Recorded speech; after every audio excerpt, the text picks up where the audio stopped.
Mon parcours avant d'être enseignant a été 3 ans en informatique fondamentale à l'université de Yaoundé 1 en Guayaquil.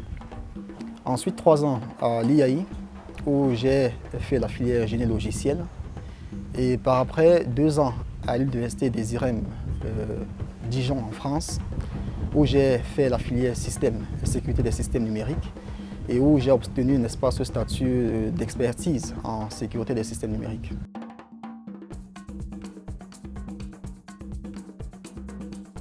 J'ai pensé qu'il serait également intéressant de partager mes connaissances avec les étudiants d'une école dans laquelle j'ai été. Et c'est principalement ça, ma réelle motivation.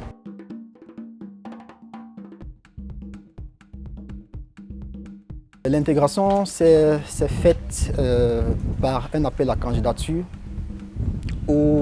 à laquelle j'ai postulé. Et après, j'ai été retenu, comme je le disais, et plus tard, voilà, j'ai été enseignant. Maintenant, après ce recrutement, il y a eu une période d'essai, 3 mois en l'occurrence. Et après les 3 mois, j'ai eu un contrat à durée déterminée de 2 ans.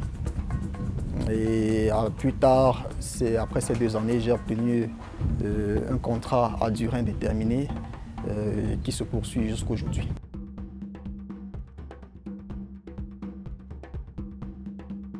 La priorité est donnée à la dispensation de cours. Et les cours se font passement sur toute la journée, donc de 7h30 à 14h45 aujourd'hui. Ce qui est un peu différent de ce qui se faisait avant, où les cours allaient jusqu'à 16h30. Donc ce temps qui a été retiré est un temps qui est pour permettre, en fait, pour favoriser la recherche personnelle de l'étudiant. Et donc en dehors de ces cours, il y a des tâches administratives. Je vous ai dit en entame que j'étais non seulement enseignant, mais également sous-directeur des centres de localisés diplômants.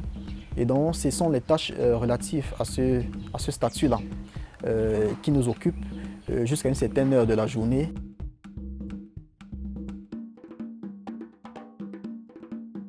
Le représentant résident, on ne le rappellera jamais assez. Ce qu'il fait, c'est incroyable.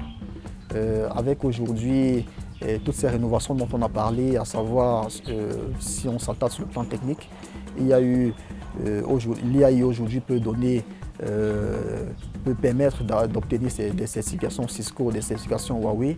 L'IAI aujourd'hui est connu grâce à ce monsieur-là qui se bat chaque jour pour permettre à ce que l'outil informatique soit divulgué dans les couches plus basses de la population et que, n'est-ce pas, la population sorte de cet analphabétisme qui freine, n'est-ce pas, à un bon processus de développement.